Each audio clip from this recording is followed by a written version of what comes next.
Welcome back to your nightmares, my children. This is Mr. Midnight speaking. I welcome you all to my humble abode.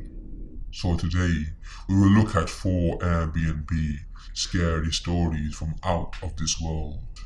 I hope you're ready for a spook and a scare.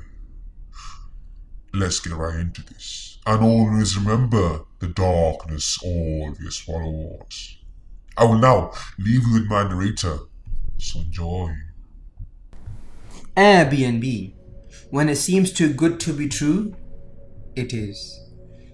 The Airbnb was pristine. It was calm, quiet, and perfect. It was cliché in the sense that no picture could ever do it justice. Lee and I pulled up to the Airbnb and were greeted by our hosts, a smart-looking, intelligent woman of the world named Andrea, and a well-dressed, charming man named Robert. The couple were probably mid-60s. Their combined languages listed on their page was over 10, and they had visited 80 countries in their time together. Even if the Airbnb hadn't looked like the coincidental getaway, Lee and I would have chosen to stay here just because of our hosts. They were kind, well-mannered and knowledgeable. Andrea was impressed by Lee's writing skills and my fibre crafting. We shared a short dinner after our long drive with our hosts. Just a quick getting to know you meal they had prepared ahead of time. "Well, we'll let you get unpacked and settled," Andrea said, after she had showed us our space. We had the entire lower half of the house to ourselves, and it was as spotless and calming as the outside was. "We can't access this area from the staircase, just as you can't access our area.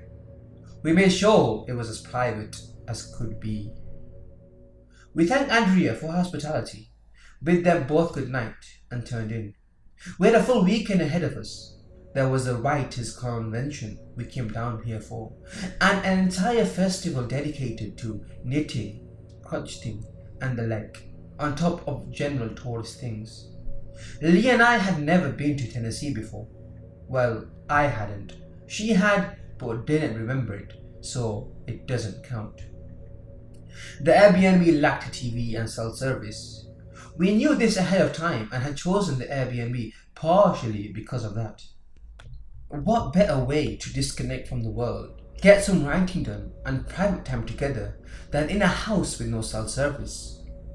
Our first night went smoothly. The food and the long drive left us both drained, and we cuddled comfortably in the clean bed before drifting off to sleep, uninterrupted by phone calls or the ding of social media beckoning. Saturday went by in a hectic daze. The convention went well, and Lee made a lot of important connections. Plus, I got to meet some of her online writer friends that have helped her through some rough and tough writing spots. I enjoyed the colourfulness and community feel of the Fibercrafts festival. I purchased enough yarn to make a sweater for Lee come winter, a little handmade Tennessee souvenir. When we reached to the Airbnb, Andrea greeted us again and asked us how our day went. We shared with her our altogether pleasant Tennessee experience so far, and she was pleased we had enjoyed ourselves. She offered to bring us out some lemonade while we soaked our feet in the river in front of her home. We accepted graciously and giggled like schoolgirls over how amazing a host Andrea was. The river was well taken care of and clean. Andrea and Robert owned a private mile of the river, and she told us how they painstakingly looked after it every weekend. We could tell how immensely proud Andrea was of her home, and we told her so. She smiled at us and told us they had lived there for 20 years. "It is the safest, most beautiful place I've ever lived," she told us. Robert came home and Andrea left to have dinner with her husband. Lee and I kept our feet in the river, sipping on the delicious lemonade Andrea had made and discussing plans for the rest of the trip. The river water was cool on our hot skin, the stones smooth and slippery from that thin slime water buildup. I called it river snot. Lee had the actual term for it, but I forgot what it was as soon as she said it. We returned Andrea's glasses and lemonade pitcher and returned to the privacy of our half of the house. We played a quick game of Scrabble before Lee pulled out her laptop and started working on her most recent novel. The writers' convention had given her quite a few ideas, and she didn't want to lose them.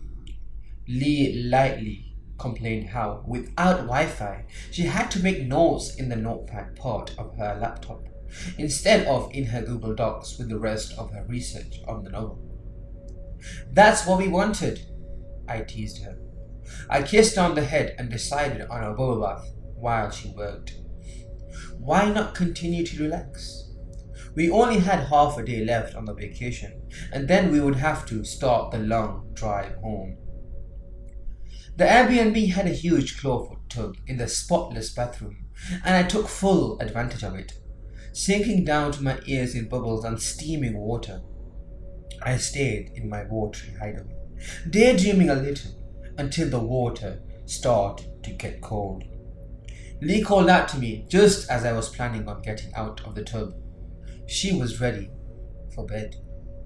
We crawled into bed that had been freshly made for us while we were gone, something that would have bothered me in any other circumstance because of our privacy.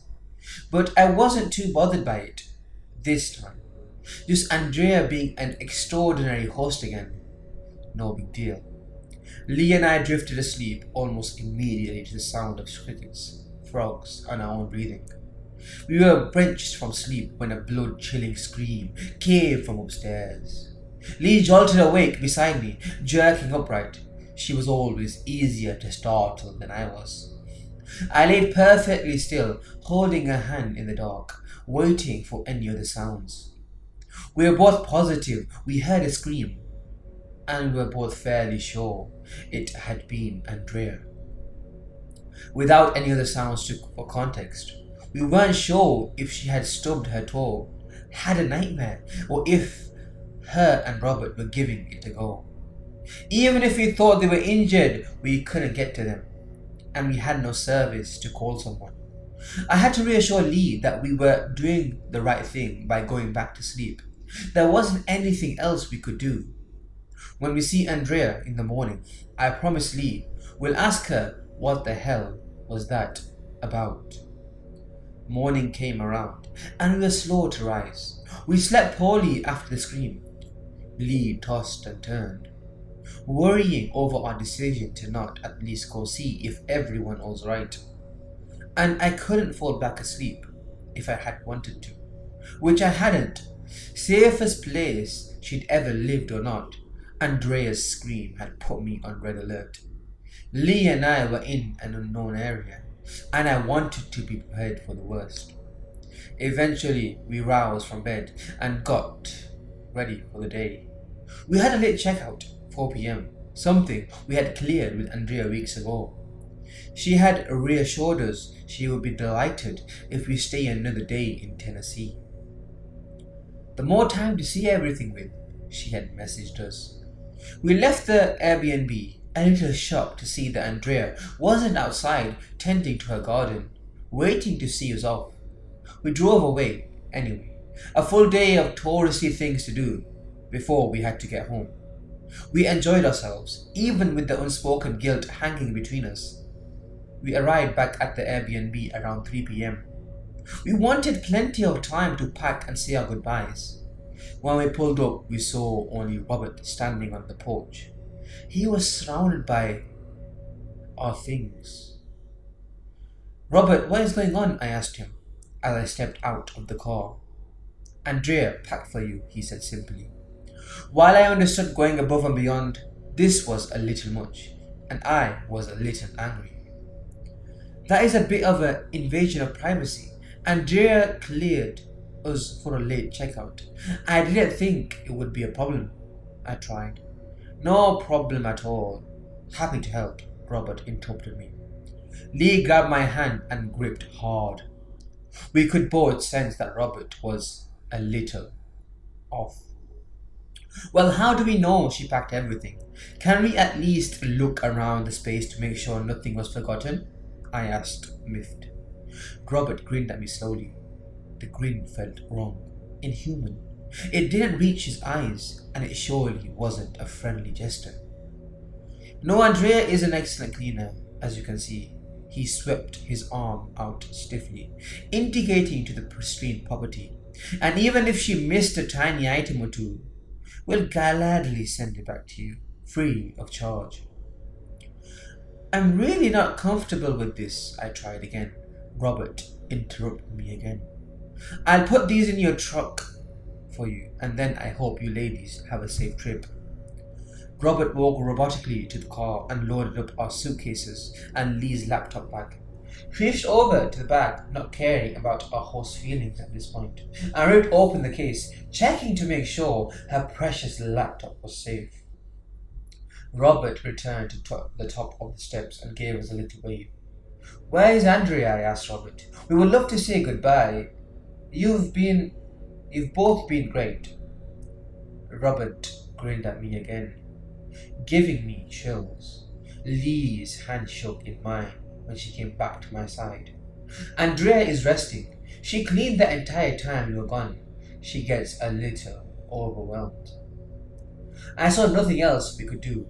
I knew that as soon as I had signal, I would email Andrea to make sure she was alright and thank her for all she had done for us. Robert was acting weird, but Andrea had shown us only kindness. Thanks, Robert. Thank Andrea for us too, I said simply.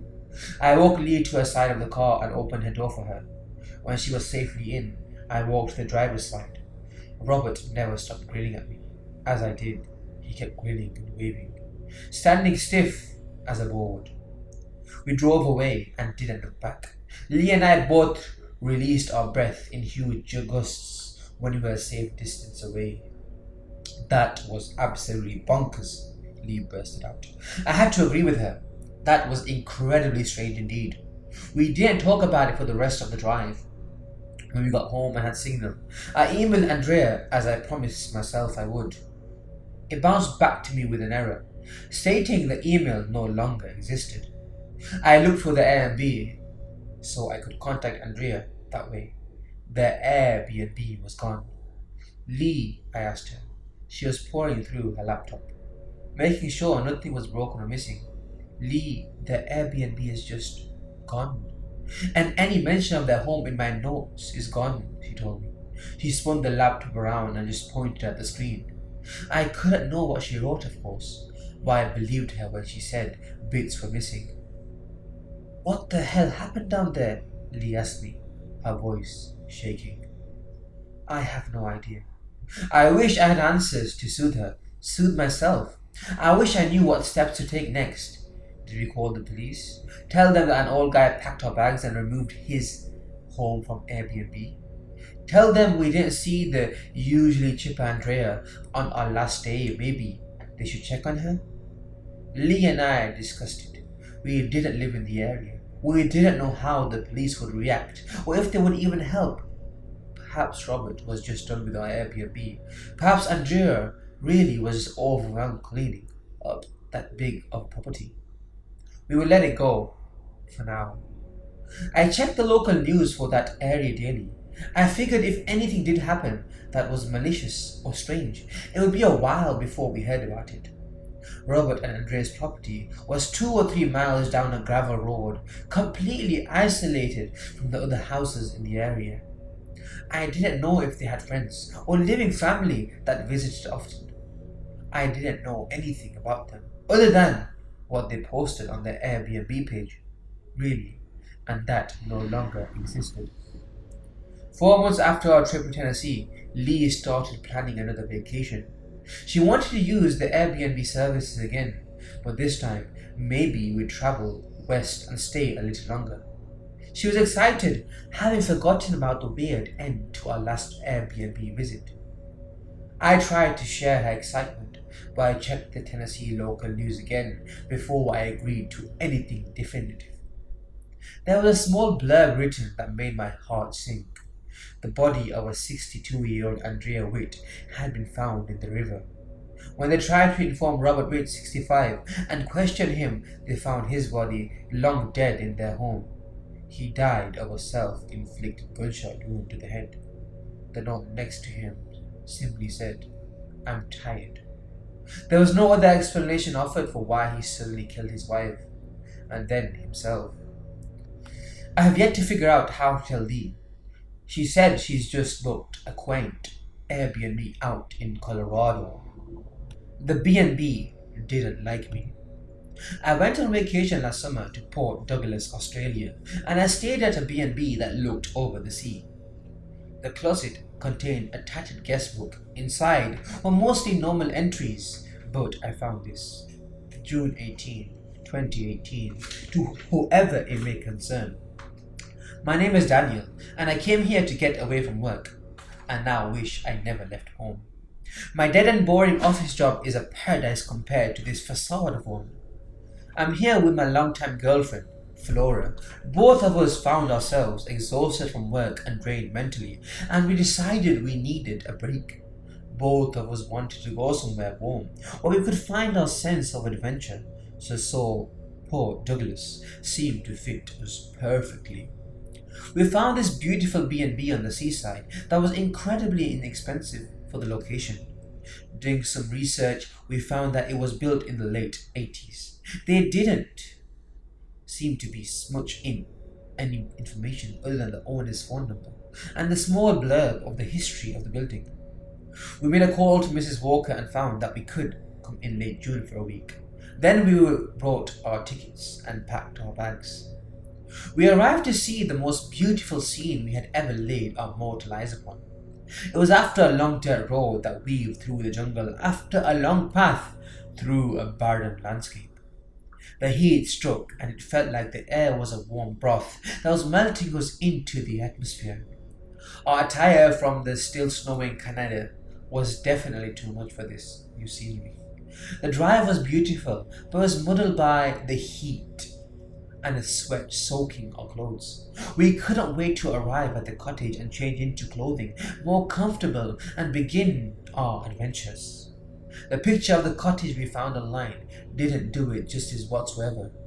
Seeing the view firsthand took our breath away, and at that moment Flora and I felt cured of all ails. The ocean stretched forever and more till it melded with the horizon, the early morning sunrise placing a golden glow over the water. The cottage fit in perfectly, and I felt my soul melting and sticking to the place I believed would forever feel like home. Another amazing thing about the sun is it made my lower glow in the same way I was feeling. Her pale skin was turned translucent in the sun, and it let shine the beauty she held beneath. Her mouth, agape at the scene, told me she felt the same as I did. As I stared at my girlfriend, I thought about how her hair looked, as if it was a blaze of red and oranges. The fire was melting me inside and rejuvenating me from the inside out. You may ask why I'm telling you this. This place has an effect on you, more than just regular getaway from home effects and bring your old self back. The B&B seemed alive. Flowers and bushes all buzzing with summer insects and permitting scents. The ocean breeze blew the melody of hundreds of flowers with a hint of sun water. It washed over us and took the thick air from our lungs and filled it with light flowing oxygen that circulated into our veins. The inside was cozy and warm, while at the same time bright and open. Skylight left the clear blue sky fall upon the room we would be calling our own. The room was simple, with a bed perfect for two, a bedside table on each side with respective ornate lamps and small journals, similar to the one where I'm writing this, and a closet with a solid wooden door.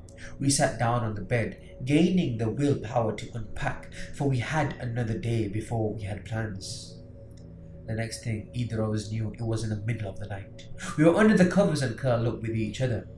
The only reason we hadn't slept till morning was that there was a sound from the closet. I flicked the lamp on. The bedroom was still the same, with our stuff exactly where we left it. I let Flora sleep and decided to put our belongings away so we didn't have to do it in the morning. I didn't think anything of the fact we had been sitting on the bed while the covers were done. We then awoke under them suddenly, and I had no recollection of ever laying back onto the mattress. Placing shoes on the closet floor, I noticed a loose floorboard. I removed the piece carefully and saw that it was another guest book. I curiously leafed through it, seeing some pages dog-eared and others with faint outlines of hearts over the entries. I placed it on our end table, being ours seemed to be full up. The next couple of days went as well as a vacation could go. Flora and I had the absolute time of our lives. Arriving at our home still felt almost better than our day's adventures. Opening my eyes one night with a fright, I jumped up and surveyed my surroundings. Everything seemed alright. However, the lamp was already on, and Flora was awake as well. Our eyes met, blue and blue, like the calm sea our room looked over it, and our eyes reflected the panic we both felt. That is when I noticed that the bedroom no longer had a door. Or that was the issue. It was a door, not two as before. The door to leave was locked. No amount of banging and pounding would make it even move. Slowly the door to the closet slid open with the only sound of hinges protesting. The light from the lamps didn't penetrate the darkness of the space. Then a warm glow appeared, giving light to the newly found staircase that went downward. The medley of flowery scents flowed from the staircase as when we arrived. Suddenly, I was walking towards the closet. I found my body to let me run, try going out the window, anything. My body broke free and I found control. I was running towards the window and dived at the glass, only hoping that Flora followed. As the window shattered and cut like razors, I felt myself stopping, as if in slow motion. Time outside the BnB, along with me and the glass, crawled almost to a stop. I looked back and saw my girlfriend's terrified expression. I was suddenly thrown back into the room, scraping across the wood floor, while the pain was now repaired as if nothing happened. I found myself walking again towards the closet again, blood dripping all over my body. My hand met Flora's and we held each other as more blood flowed between our melted fingers. This felt as if I still was asleep in a nightmare, from the reaction that the glass had when I went through it to the overall feeling. I did my best to wake up, but the pain I felt told me that this was the true state of affairs. As I tried to fathom my situation, my thoughts were again muddled. It was as if my feelings, thoughts, and emotions were at the bottom of a murky lake. Only glimpses of my true horror remained. Happy feelings and emotions floated at the top and were fed until they were bloated. Step after step we went. 1 story, 2 stories, and 3 before the stairs stopped. Peculiarly, the room had windows going outside despite being under the basement level. The room was bright and our dream room. Beach view and comfortable carpeting. TVs were on the wall along with comfortable looking couches. Describing this room in any more detail would be pointless. If you see this room, it will be whatever your desire is. As I stood in amazement, not noticing that our entrance had disappeared, I stood my toe. As if the signal flickered due to the pain, the room turned into a dark basement with rag couches and even bones. Yet in a blink of an eye, the dream room was back. We have been down here for weeks and I just noticed this book. It may have fallen during one of the times the door opened, dropping food and water. I believe it wanted us to write in it.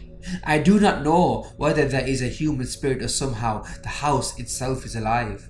But either way, it has taken a liking to us. For some, I do not believe it takes to where we are, but some it likes and affects. From the moment you came into a radius of this BnB, most likely had you under its spell, making you so happy you want to stay forever, or making you into a comedian. One thing can be sure, that if you are writing or reading this book, you're under the spell. I can only pray that you wouldn't be taken as well. Sadly, I read this story after I got back. I had no chance to try and see if it was a true story.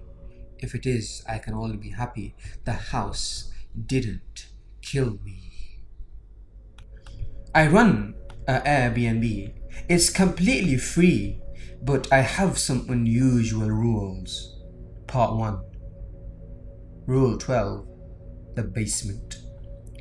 For your safety, I'm not going to tell anyone where my BnB is, because what I'm about to tell you will probably destroy any hopes you have of coming. Unless you are one of the curious ones. Yes, it's free, and it comes with a pool, a 56-inch TV with cable, and great Wi-Fi. 4 bars. Anyone who can keep their head for 3 days in the house will receive up to $10,000 in cash. I also have food stocked up in case anyone neglects to buy some. You may be thinking, all of this is a steal. And you're right. My last post got removed, so I will copy paste the rules. 1. Pets are allowed, but if they are dogs, keep them outside after 10 p.m. until 6 a.m. This is not because I'm cruel. It's because I'm trying to keep you and your dog safe. 2. If you see the pool lights flickering dramatically, check the time. If it is after 7:30 p.m., close the blinds and hide under your covers. 3. On rare occasions, you may find that when you turn on the TV, there will be an advertisement regarding a knife set. As quickly as you can, pick up the nearest object and smash the TV until it goes dark. I will cover the cost of the TV. 4. Do not by any means eat anything I didn't put in the refrigerator. I will leave a list of things I put in there by the time you get to the BnB. 5. If a pair boy knocks on the door offering a magazine, look at his outfit. If he's wearing a hood of any kind, slam the door, lock it, and close any open blinds. 6. If you get a call from a number ending in 8646, do not answer it. Do not block it. Let it ring for as long as it does. After it ends, immediately wash your hands. 7. I can't believe I have to say this. Do not read the unmarked envelope. If you do, pray that your death is swift. 8. If a man with no eyes asks you for a favor, comply no matter what it is. Only refuse if he asks for food or water. He doesn't need it. 9. If you think your reflection looks a bit off, take the ruler I left out in the bathroom cabinet and measure a lock of hair. Look at yours and look at your reflections. If they don't match, smash the mirror into as many pieces as you can. You don't want to know what happens if you don't. 10. Regarding rule number 1, if you are woken up and you feel your dog on your bed, do not move a muscle. It is not your dog, and it will leave eventually. 11. If you wake up and it is snowing outside and eerily cold inside, look and see if your breath can be seen. If you can see it, run outside and find the nearest house elsewhere. Knock furiously until someone opens the door. If the person opening the door is in any summer clothes whatsoever, pray they are merciful. 12. My Airbnb doesn't have a basement. If you find one, go outside and call me. I'll give you my number when you book in. I will take care of the situation. 13. If you wake up to TV static, do not look at the TV. Go under the covers and try to go to sleep. I learned about the basement from one curious client who met an early demise. It was late in the evening and the sky was glowing with an orange-pink hue. It was peaceful, as my average day gets, and my client had just arrived yesterday. He was a tall man, about 6 foot 5 inches, looking for a place to crash. I mentioned my BnB, and he immediately agreed to set up camp. I handed him the rules and told him the usual, stay safe speech. Like most, he shrugged it off. I never mentioned this, but I have hidden cameras stashed around the house to keep an eye on my clients and make sure they stay safe. It has come in handy many times. This time though, I couldn't do anything to stop what happened. My client, let's call him Jay, was laying in bed around 8 p.m. watching some curious movies when he went to get something from the freezer. I switched the kitchen camera and see Jay stop and look to his right. I follow his gaze and see an unfamiliar door that looks like an entrance to a cellar. A decrepit looking door that stood out among the pristine marble floor. Now, I have covered this house top to bottom and had never seen this door, and I knew it was too late as soon as he took a step towards the door and turned the handle. The cellar door burst open as soon as he touched the handle, throwing him against the wall with a smack. I heard a devastating snap as Jay's spine shattered into pieces and a giant bony arm jerked out from the cellar and grabbed him by the face. It held it for a second as if trying to put on a show. My heart was pounding as it happened, and it closed it into a fist, crushing his skull and ending his torture. I almost puked at the sight of his brain dirtying the walls of the house, and the hand dragging the remains down into the cellar.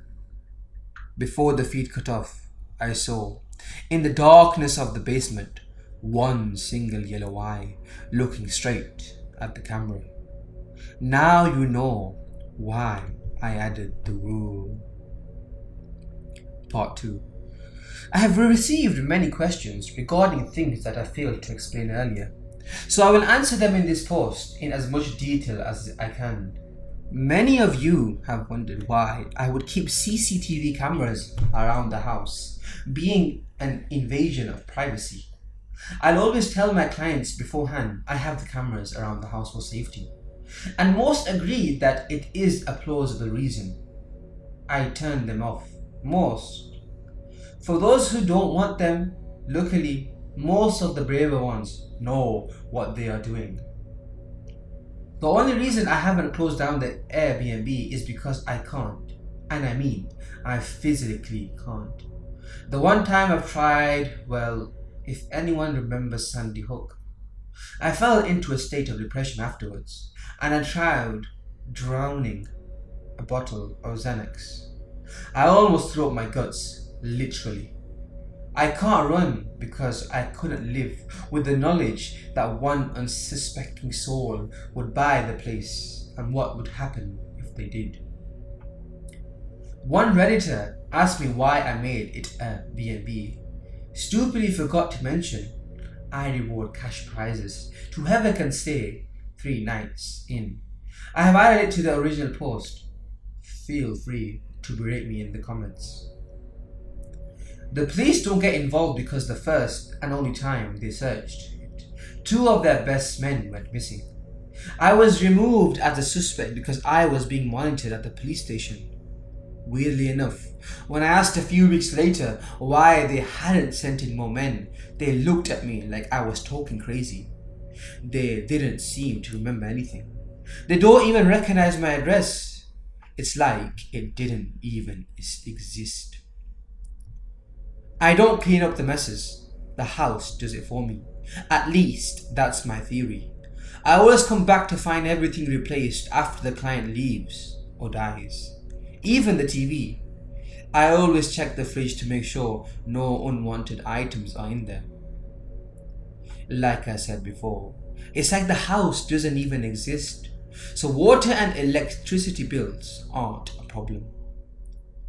The people in summer clothes aren't the problem. It's the house that you should worry about. Yes, I actually live in the house myself. That's how I learned about rules 2, 4, 7, and 9 until 11. I'll make different posts about those experiences. My CCTV room is in a shed outside, complete with a sleeping bag, coffee snacks, and its very own sleep paralysis demon. I am not in partnership with the house. I hate it with a vengeance. If I could kill it, I would have a long time ago. I tried setting it on fire, and I had a brand of a skull seared into my forearm by my reflection. I tried demolition, and the crew got into a fatal crash before they got there. The entity controlling the house is a being of unspeakable power. It goes by the name of Marduk, who is apparently the lord of some other hell. I tried to speak with him, and he used me as a doll to torture for what seemed like eternity. My sanity was barely intact by that time because of what had been done to me and what he showed me. Just thinking about it makes me want to tear out my intestines and hang myself with them. Since people have been asking why I don't tell anyone where my place is, I will humor you. It's in Tennessee. Just to be clear, I withheld that because I didn't want anyone to come here in the first place. But the house has its own set of rules for me. I hope that answered any questions you had for me. If not, just yell out in the comments. Stay safe. The Airbnb. Me and my husband have fallen into retirement in our early 60s and have quite a large house for empty nesters. We decided long ago to turn our garage into a guest house, but unfortunately it remains quite empty as family lives very close and there is no need for them to stay overnight. We decided why not make passive income and rent our guest house out through Airbnb. The guest house is accessible through the back driveway. You enter through the patio doors at check-in, and the guest house entrance is inside the patio pool area. The main house is attached to the pool, but the windows are heavily tinted, and if a guest has booked a stay, they're the only ones to use it. We've been hosting on Airbnb for almost a year now, and I've got to hate it. Our house rules are no drugs, no smoking inside, no animals, no parties, no loud noises after 11. That's it. And somehow these young couples keep breaking almost every single one of them. I could tolerate these guests' bad habits, and usually I just told myself it was worth it because of how much money we were making. But this couple is honestly the worst. A couple in their early 20s booked a night away for Mother's Day with their baby. They parked in the wrong spot. They were arguing the whole time they carried their things to the guest house. All was well, but they decided to go for the pool right away. The windows to the main house were open, and the young woman was wearing barely anything more than plus as a swimsuit. And they let their baby in a hot tub, which I find careless. They left the pool area a wreck and got food all over the patio. While using the grill, they kept violently letting it slam shut. We have cameras in every room.